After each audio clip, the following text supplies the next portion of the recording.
Something important is happening, and I love it. Black men are trusting black women. I wanted the church to see this beautiful, handsome aggregation of men of our church. But I wanted you all to know, sisters, that we have your back. And brothers, I want you to repeat after me. My sister, we have your back. My sister, we have your back. Today, tomorrow, forever. We have your back. You just said that your woman, she's a queen to you, and essentially you kind of alluded to the reason that she was a black queen to you was because she was gentle. That's not what I said. That's not what you said. No, I said Explain what I was again. trying to say. She's held me accountable. Held you accountable. And forced me, man. You didn't in a soft way that made you able to do it. Because I'm about to walk the fuck out of here. We right here with you. Okay, but I'm saying, in order for us to trust, if this is about fucking trusting black women, then you gotta be able to let your woman hold you accountable when you do patriarchal shit. You agree? Right. And when you come from the streets, that's almost impossible. The main theme is trusting black women, but how do we get ourselves as men fixed to be able to love them the way they need to be loved? Well, that's the beauty of this conversation, because we are currently right now, harmoniously trying to lay this one brick to create more foundation that we can build on to be able to have a place of trust that black women feel like they can come into this space with us, that we will listen and we will sit and here be gentle and be gentle with ourselves, that we don't understand, that I don't understand what's being said, and I think somebody's hearing me wrong, somebody's saying wrong, somebody's talking over me, something's happening to me. These are all things that don't allow women to come and open up to us, because we are ready to play football every goddamn time. Yes, black men trust black women roundtables. I love that. I love that. Because for generations they told us that black men and black women are enemies. It was a very dangerous lie. They told us that we cannot build together. They told us that we don't trust each other. But that lie is collapsing, you know? Because across social media, in communities, and in real conversation, black men are finally saying something powerful. We trust black women. That's what I'm going to talk today. And I'm not going to talk much before I play these videos. Let's see what they have to say here. And then I'll come back with more commentary. But before I come back, please, I hope you are getting this message. Please support this channel. Support this channel by sending super thanks, by joining membership, by subscribing, by sharing. I believe I'm giving something powerful to you. I believe that. And if I'm doing something wrong, tell me in the comment section. Let's watch these clips and then we continue. Before you go out there and say black men don't love black women, let me explain something to you as to why that makes zero sense. Whenever a man does something to a woman, y'all come together and unite, y'all cheer it on. But as soon as a woman does something to a man, it's crickets from the woman mountaintop. When y'all saw Tyrese on that camera crying his eyes out to see his baby, everybody laughed at him. Y'all made him a meme. When y'all saw Will Smith sitting at that table crying in front of his wife for having an affair, y'all laughed at Will Smith, called him weak, called him stupid. I've literally seen armies of women gang up on a man who found that a kid wasn't his years later and said, you should still take care of that kid, even though they never held the woman accountable for having an affair. And then women in the comments actually have the nerve to be like, you should still raise that child because you've been in this life already. No accountability when it's about y'all. Every single woman on this planet has at least one point in time curved a really good, nice black man because he was too nice. Majority of the time, y'all have did them good men the worst to be with the worst men. Black men don't love y'all because now they got these talking points and they have things to be aware of. Let a man go to jail for domestic violence and rape. Watch what they gonna do to him. Let a bunch of dudes in the middle of a city see a dude smacking a girl up and down the street. Watch what they do to that man. But they see a female beating up on a dude. They like, yo, chill. Your mind bugging. Because y'all only come together when it's about y'all, but y'all don't take the chance to stand up for the men when it's about them. Y'all laugh at it. It's Granny here, and I'm going to tell you this. The most precious, most delicate human on this earth is the black man. And because of that, I love you. I support you. There has been no other man on this fucking planet who has been oppressed like the black man, who has been disadvantaged like the black man. Black man, I love you. And black man, I support you in all that you do. I know we are all coming with trauma and we done been through some shit, but when I tell you ain't nothing on this motherfucking planet like the black man, when the whole fucking world is against him, that motherfucking black man stands tall, he stands firm. Some of y'all got some motherfucking issues and that's all right. I am with you, I love you, you are worth it. Trust and believe. And I'm going to say this and can't nobody argue this.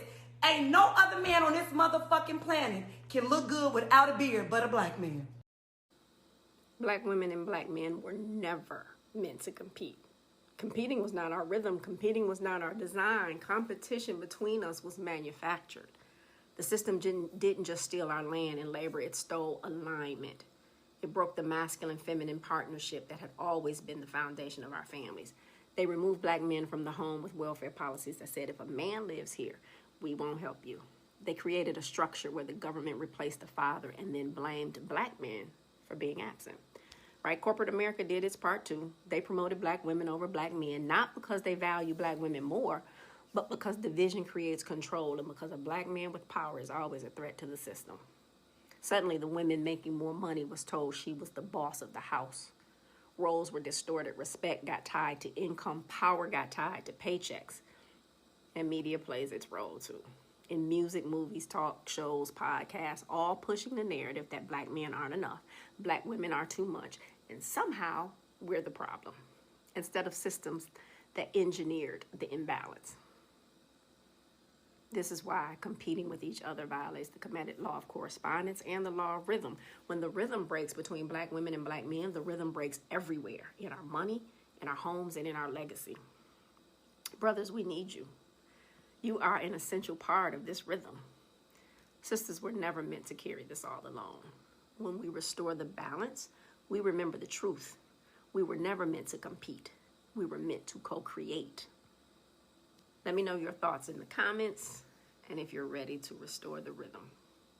Social media is amplifying the divide between black men and black women. Pages like Justin LA Boy, pages like Spiritual World, who take the most toxic messages from Twitter and all other platforms, put them in one space that are purposely perpetuating narratives that we really aren't interacting with in the real world. Now, I'm glad someone else said it because I've been saying this for the past 2 years. A lot of this media lately has been to separate the black man and the black woman. Created a lot of hate, created a lot of animosity, and all types of division. Not to mention this competition about who's better. No other races are competing about this. It's time that we come back together as a people. I know a lot of people might argue that this is happening in some other races or some other people deal with it. But right now, we're just addressing it for black men and black women because this is a pandemic. And quite frankly, I believe we're stronger together than we are divided. And this is exactly what society wants. But as a people, we are bigger and we've always been better than that. So we need to start acting like it. One thing I would definitely love to see is black men and black women uplifting each other, being more positive towards each other, and just showing each other love, just even if in general. And I know it's going to happen. Let me know what y'all think about this in the comments. And don't forget to follow my Elevated Minds podcast for more videos like this. The strongest thing on this planet was black unity. So division between black men and women was not accidental, Faye. It was strategic. You don't destroy a people by fighting them directly. You destroy them by breaking the bond between the man and the woman. Black men were stripped of authority. Black women were forced into survival leadership. Neither role was natural, Kay. Both were imposed. Pain was passed down faster than wisdom. Unhealed trauma became mistrust, and mistrust became identity. We were taught who to fear through repetition. Images, stories, and narratives trained us to see each other as the enemy. They turned balance into competition. Strength became aggression. Independence became isolation. Two powerful forces turned against each other. Not because we failed home, but because we were targeted. Healing isn't choosing sides. It's remembering that black men and women were never meant to be divided. Hey, this war between men and women was a social construct. It's planned out. They want us to hate one another. Watch this. There's a division between black men and black women that is going to contribute significantly to, if you want to call it genocide, of black people. In other words, if you heighten the alienation between black men and black women, harder to organize. right, in other words, we talk about unity at a political organization level as being one kind of unity, but there is another kind of unity that is much more fundamental, and that is the unity within the family unit itself. The Bible say the house divided will not stand. So look how crazy the division actually is. You got men that are talking about, I ain't marrying no woman because these women crazy. You got women that's talking about, I ain't marrying no men. If I do, I want half this, half that. Y'all spread y'all legs open to every man that come into your life that may have more money than the last. But then you talk about how men ain't ish and this, that, and the third. We using each other openly. We badmouth each other openly. All nations are seeing this. All people are seeing this. And y'all don't think that they looking at us like some sort of spectacle, that we trash one another online and in private, and they sitting around watching all of it? We got a lot of work to do as a people. In the 60s, they used to go to sisters and say, well, those black power dudes, they're taking all the shine from you. They got you in the kitchen. You guys need to separate from them and get with us, and we'll be sisters in the struggle. That was a con game. That's why they finance books by these random unknown mammies like this Michelle Wallace. They had a book called Black Macho talking about how the Black Panthers and all these guys were so misogynistic and they wanted patriarchy and blah, blah, blah, blah, blah, blah. So some women fell for that garbage, and they saw the failure in that. That turned out to be a huge failure, because you realize that these white women who were acting like your damn sisters, they were just using black women and black people as a Trojan horse to come in with their agenda. You understand? The same way the white LGBT does that con game now. The white women were doing that in the 60s. White women were getting 50% of all of the spoils of white supremacy, right along with the white male. They've never been separated from the white male. Ever, ever, ever. They've been right there, lockstep with the white supremacist male. The white supremacist female is worse in many ways, because she raises the white supremacist male. She raised this guy. She breastfeeds this racist bastard. So they ran the con game in the 60s, talking about white women are now minorities. And the reason they did that is right before they signed the Civil Rights Bill to give tangibles to minorities. And we should have ran from the minority word a long time ago. But we were like, okay, anything is better than nothing. So they threw that minority word out there, and at the very last minute they said, oh yeah, by the way, white women are minorities too. So white women would sit up here and say, oh yeah, our oppression is just like yours, winking at white daddy over there. So all of these programs and benefits started to go to white women, and they would use black women as the mascot. Look at our sister right here. Whoa, our sister, yeah, not only does our sister right here she has to deal with racism, she also has to deal with patriarchy in her own community. So we're all in the same boat. Ain't that right, Charquisha? Surely is. So you had a couple of mammies that went for that, acted as the mascot, and the white supremacist women started getting all of those minority benefits, bringing them back home to the white man, and they up here high-fiving each other. They ran a con game. I need to say this from my heart. Black men, black women, stop it. That's enough. It's enough already. Aren't you tired? I'm so tired of seeing us tearing each other down on social media, all of this name calling and bickering and, oh, these proud declarations of, I'm so tired, I don't like black men, and I'm so tired, I don't like black women. It's embarrassing, it's sad, and it's breaking us. Listen, we are all we got. Nobody is going to fight for us the way that we should be fighting for us. Nobody is going to love us or understand us the way that we should love and understand each other. But instead of building, y'all are so busy tearing each other down. I understand that we've hurt each other. There's wounds, there's disappointment. I get it. But that doesn't mean that we just get to go around and hate each other. That doesn't mean that we're supposed to throw away the beauty, the strength, and the pride that comes from black love, black family, and black unity. Because the truth is, the world works overtime to divide us. This system literally profits off of our dysfunction. Every time we jump online and bash each other, we are helping the very thing that is committed to keeping us broken. Black man, I love you so much. You are not the enemy. You are my father, my husband, my sons, my brothers, my cousin, my family. You are us. Black woman, I adore you. You are sacred. You are cherished. You are like nothing else walking the planet Earth. You are not the enemy. We need each other. We need healing. We need respect. And we need to stop letting all of this hurt turn us against the very people that God designed to stand beside us. It's time to stop all this hate and remember who and whose you are. We are kings. We are queens. We are builders. When we fight each other, we only destroy ourselves. So stop bragging about, I don't like black men and I don't like black women. That's not strength. That's pain speaking. And pain cannot be the loudest voice in the room anymore. We deserve better from each other and for each other. Black love isn't the problem. Brokenness is. And we can heal it. But only if we stop fighting with each other and start fighting for each other again.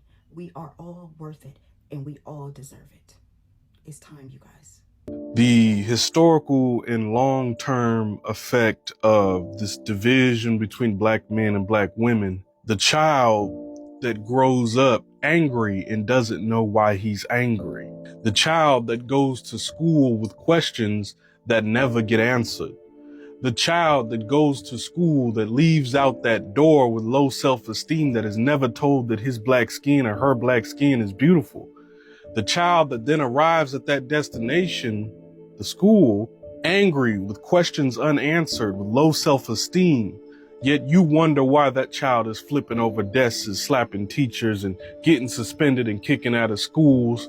The most time that child spends with you is in the car ride home from getting his parents or her parents called. We make the error of ruling with an iron fist because that's how we're ruled. See, we have a trickle-down effect in this country. It starts from the corporations to the government to the people of the country. The corporations are putting belt to ass in the government puts belt to ass on us, and then we do it to the kids and each other. I don't think we understand to the extent that we operate just like the white supremacists. There is a young boy right now walking around the hood looking for somebody that looked just like him, just to down you, just to unalive you. He's not interpreting it like that, but the reason why I can is because I've lived that life. I know the mindset. I understand where mentally he is. He's not receiving what he needed to receive in the household. He goes to school and doesn't receive what he needs to receive there. The only love that he gets is from people that are temporary, which isn't love at all. It's more of, what can you do for me right now and how can I get you to do it for me faster? That's what this gang, day one, that's what that is. You unalived another brother, another sister, you a star in the hood for about a week, maybe a month. Then it's, what have you done lately? You cannot contribute to the divide and then claim that you are for togetherness. That is backwards as hell. You cannot, I'm gonna say it one more time, you cannot contribute to the divide of black people anywhere, no matter the gender. You cannot participate in the divide and then claim that you are for pro-blackness, that you are for togetherness, that you are for black unity, because the women that do this, you're a Klan member, and you're a Klan member because, one, you can't take accountability. You're too weak for it. What you really want is to yell and scream about how much you've been hurt. And even when people say your hurt is valid, it doesn't matter because you're not even hearing them. The only thing you want to hear is your pain over and over again recited in your brain. Even if somebody was to come and try to treat you correctly, you wouldn't even know how to receive it. You know how I know? I used to be you. I used to be you until I looked in the mirror. The same thing goes for the brothers. You got brothers that are responding, oh, I don't date black men anymore. I don't date black men, or I don't date black women anymore. I don't date black women. You both sound dumb because you're both just hurting yourselves. I used to be you though. I used to just be so hurt and bitter at what has been done to me that I just want the world to hear what has been done to me. This person did this to me. This person did that to me. Then I realized the more I yelled and screamed, the less things got fixed. The more I carried that baggage with me, the less I got healed. The more I ran away from that mirror, the closer the mirror got. Ain't no running from yourself. So let me explore with that shit. Back then, when they started giving you food stamps and welfare and Section 8, that was to actually get rid of your strength. And now that women are being able to make the same income, and I don't knock that, but don't knock the man because he's not in that bracket with you. Do the same thing for him. You dig what I'm saying? But make it even where one person don't feel like they cheated. Y'all do it together. And then if y'all plan on splitting after y'all get each other on this level, that's messed up. But I think y'all will learn each other, know each other better if y'all go that route. See, a lot of relationships, y'all don't know who you're dealing with. You dig what I'm saying? And then a lot of women, if you come into relationships and you got multiple kids, even if a man got kids, the kids are 9 times out of 10, I'm gonna say 10 times out of 10 with the female. You're not dealing with that. A man had to come in and deal with 2, 3, 4, 5, 6, 7, 8, 9 in some instances. Children just not his. That's if you choose to deal with that. You're dealing with all these different attitudes, and this woman think this man is supposed to bow and bend to her every need. What about his? That's why I'm telling y'all, you gotta talk about it. Don't hide that bullshit that you got going on 3 to 6 months later, and tell them after you done got into a relationship, y'all work it out, talk it out, and then build. Other than that, you're gonna keep letting other things tear you down. It's simple as that. If you for the right thing, you'll go for it. If not, then keep going the way you is and stop goddamn complaining. Welcome back, Grand Rising Kings and Queens from Africa and across the ocean. First of all, welcome to this YouTube. This discussion is bigger than relationship. This discussion, I waited to talk about it for a number of weeks. I'm having this in my mind, but it is time. Let's talk about it. Black men are trusting black women. They created a stereotype about, black women, black men, and the black men drove out of home. They were not there. But right now, we trust each other. Yes. And before we just talk about that trust, we must talk about something deeper, division. One of the oldest strategies used against black people has been divide and conquer. They did not divide black people and black Americans, black people, black Americans, Africans, Caribbeans. No, they even divided a black man with a black woman.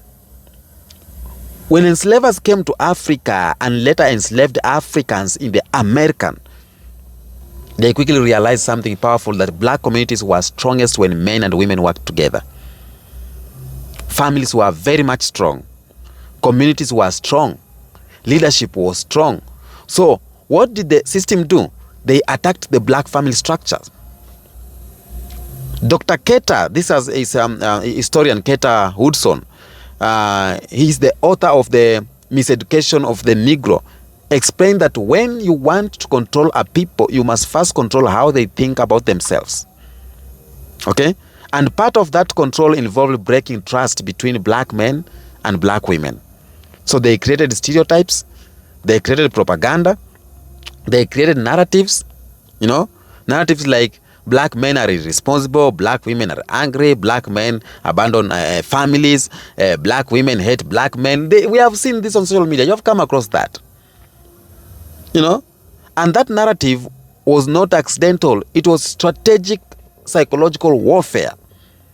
Because a united black family is one of the most powerful institutions on earth. A united black family is a powerful collabo. It's a powerful organization. It's a powerful institution. In politics, it's a powerful something. Black women, they have their power. Honestly, black women have carried enormous weight throughout history. From slavery, to civil rights movement, to modern activism, black women have always been pillars of strength. Okay? Dr. Angela Davis once explained that black women have historically had to fight on multiple fronts: racism, sexism, economic inequalities. You understand? Racism, sexism, and economic inequality. Yet despite this pressure, black women continue to build communities, continue to raise families, continue to lead movements. Think about this. Who organized many of the civil rights campaigns? Who? They are women. Women like Ella Baker, Fannie Lou Hamer, this name I remember, Septima Clark. These women were not always the face of movements, but they were often the engines behind the movements. Black men recognizing and trusting black women is not something new. Historically, it has always been there. The problem is that society often tries to erase that truth. Okay? At the same time, we must also recognize the struggle faced by black men. Black men have historically been targeted by systems of control, mass incarceration, economic exclusion, violence. And scholar like Dr. Michelle Alexander, the author of the Jim Crow, explains that systems like mass incarceration were designed to control black communities and to put black men down. When black men are removed from communities, the family weakened, you know? Economic structures weaken, leadership structure weaken, and that also affects black women.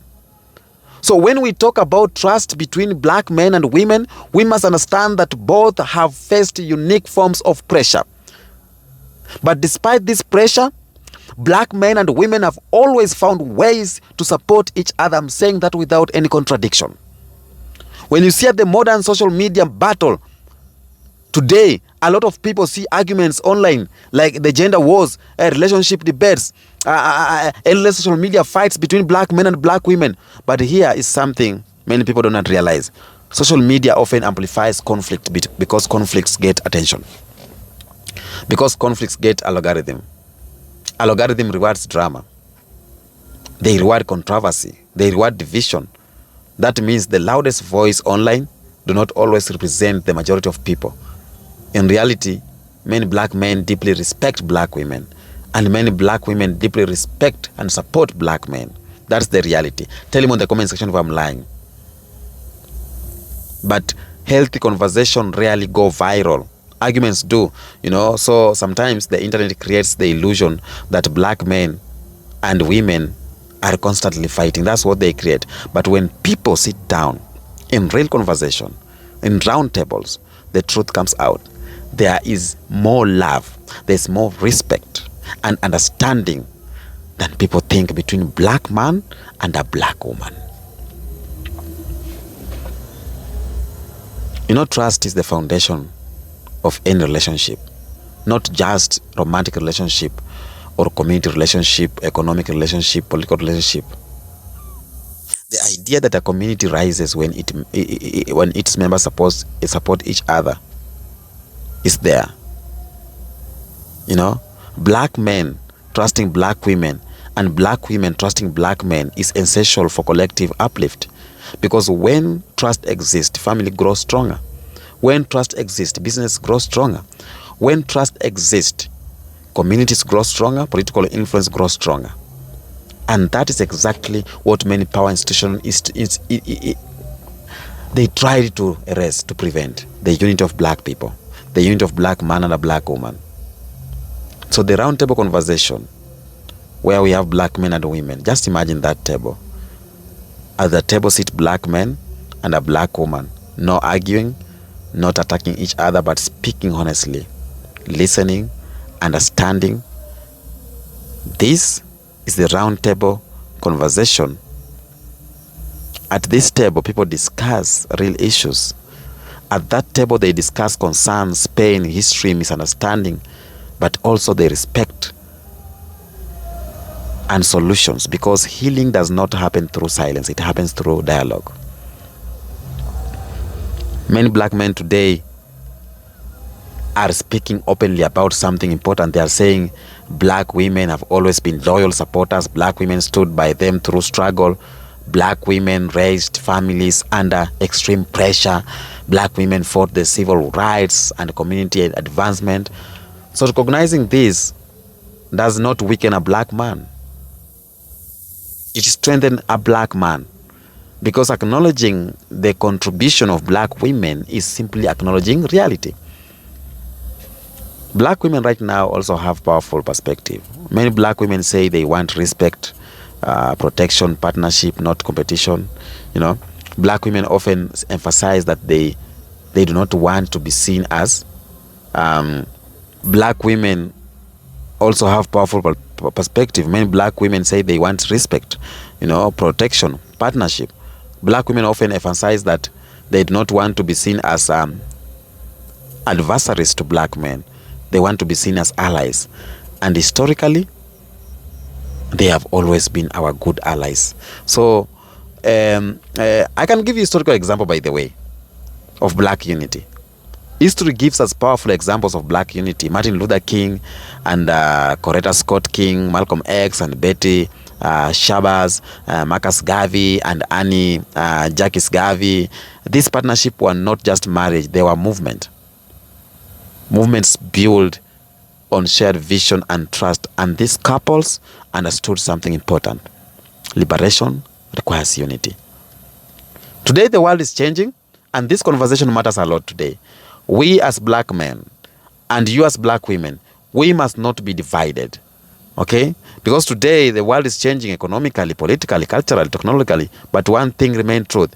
Communities that work together succeed. Communities that remain divided struggle. Black people worldwide face many challenges, but we also have economic potential, an enormous potential. And that potential becomes unstoppable when men and women work together. Tell me what you think on the comment section about that video. Until next episode, peace out.